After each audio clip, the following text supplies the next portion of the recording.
সাথে দয়া করে কথাটা বলবেন।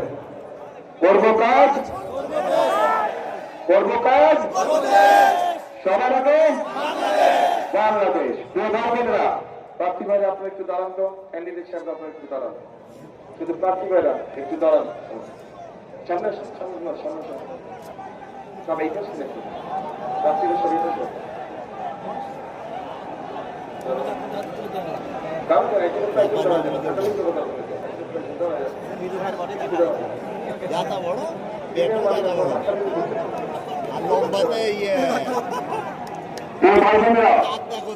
এই যে আমার হাতে ডানে এবং বামে এনাদের প্রত্যেকের হাতে আমি ধানের শীষ তুলে দিয়ে গেলাম। এখন আপনাদের দায়িত্ব হচ্ছে 12 তারিখ পর্যন্ত এদেরকে দেখে রাখা, আর এদের দায়িত্ব হচ্ছে 12 তারিখে ইনশাল্লাহ ভোট দিয়ে যখন আপনারা জিতিয়ে আনবেন 13 তারিখ থেকে এদের দায়িত্ব হচ্ছে আপনাদেরকে দেখে রাখবে, আপনাদেরকে এরা দেখে রাখবে 13 তারিখ থেকে ইনশাল্লাহ 12 তারিখ পর্যন্ত আপনাদের দায়িত্ব হচ্ছে এদেরকে দেখে রাখা। ঠিক আছে?